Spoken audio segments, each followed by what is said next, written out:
உடைய பரிசுத்த நாமம் மகிமைப்படுவதாக. 1 சாமுவேல் 23 அதிகாரம் 29 தாவீது அவ்விடத்தை விட்டு புறப்பட்டு என்கேதியில் உள்ள அரணிப்பான இடங்களில் தங்கினான் என்று நாம் வாசிக்கிறோம். இந்த என்கேதி அரணிப்பான இடம் மாத்திரமல்ல, மிகவும் ஆசீர்வாதம் நிறைந்த இடம். இந்த என்கேதி எங்கே இருக்கிறது என்றால் இஸ்ரவேல் தேசத்திலே இருக்கிறது. இந்த இஸ்ரவேல் தேசம் கர்த்தருடைய தேசமாக பார்க்கப்படுகிறது. இந்த இஸ்ரவேல் தேசத்திலே மிகப்பெரிய சாரோன் சமவெளி உண்டு, எர்மோன் பள்ளத்தாக்கு உண்டு, வருடம் முழுவதும் வற்றாமல் ஓடுகிற யோர்தான் ஆறு உண்டு, கீதரோன் ஆற்று பள்ளத்தாக்கு உண்டு, ஒலிவ மரங்கள் நிறைந்தது, அங்கு திராட்சை தோட்டம் நிறைந்த அந்த தேசம். அங்கு ஆசீர்வாதத்திற்கு பஞ்சமே இல்லை.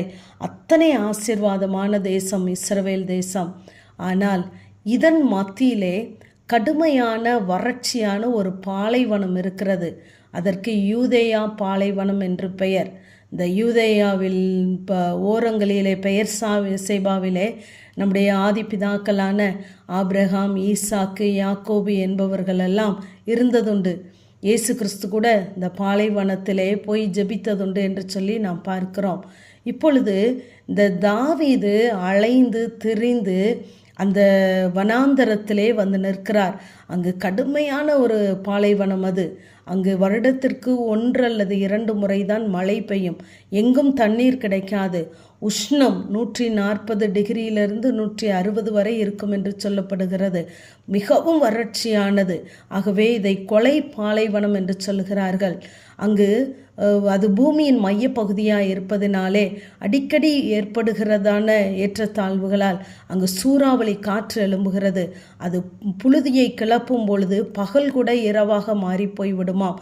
அத்தனை பெரிய சூறாவளிகள் உண்டு. பள்ளத்தாக்குகள் நிறைந்த அந்த பாலைவனம். இப்படிப்பட்ட பாலைவன வாழ்க்கையின் வழியாய், வனாந்தர வாழ்க்கையின் வழியாய் நீங்கள் கடந்து வந்தாலும் கர்த்தர் உங்களுக்கென்று ஒரு பாலைவன சோலையை வைத்திருக்கிறார். அந்த முடிவிலே தான் இந்த என்கேதி யூதேயா வனாந்தரத்தை பாலைவனத்தை நாம் உருவ கடந்து வருவோமானால் அதன் அடுத்த எல்லையில் இருப்பது தான் இந்த என்கேதி என்ற ஊர். இந்த என்கேதி மிகவும் ஆசீர்வாதமானது, பசும் புல்லுக்கு பெயர் போனது. ஆகவே தான் உன்னத பாட்டிலே நம்ம அந்த வார்த்தையை வாசிக்கிறோம். 1:14 அது திராட்சை தோட்டங்கள் நிறைந்தது,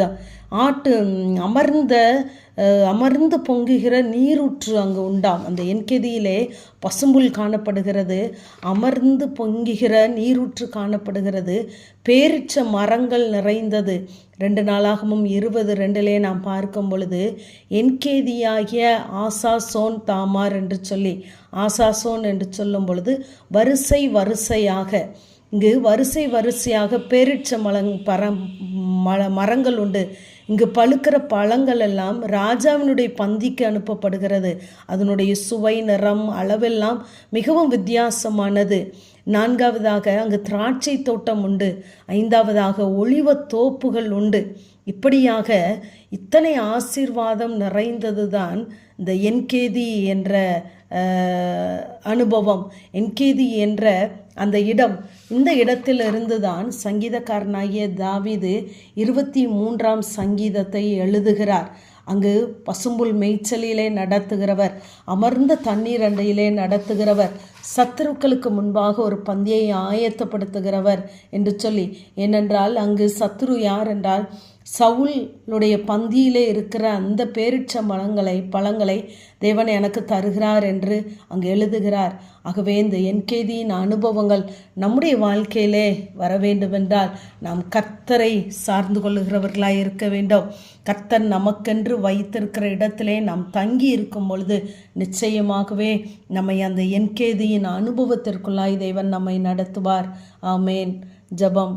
பிதாவாகிய தேவனே, குமாரனாகிய இயேசு கிறிஸ்துவின் நாமத்தின் மூலமாய் உடைய சன்னிதானத்தில் வருகிறேன். என் கேதியில் உள்ள அரணிப்பான இடங்களில் தங்கினான் சொன்னது போல கர்த்தாவே, எங்களுக்கு நீரே அடைக்கலம், நீரே நல்ல மெய்ப்பராக இருக்கிறேன். அமர்ந்த தண்ணீர் அண்டையிலே நடத்துங்க, புல்லுள்ள இடங்களிலே எங்களை நடத்துங்க. உடைய நன்மையும் கிருபையும் எங்களை தொடரட்டும். சத்துருக்களுக்கு முன்பாக எங்கள் பந்தியை ஆயத்தப்படுத்துங்க. உடைய கரங்களிலே தருகிறோம். இயேசுவின் மூலம் ஜெபங்கேளும் எங்கள் நல்ல பிதாவே, ஆமேன்.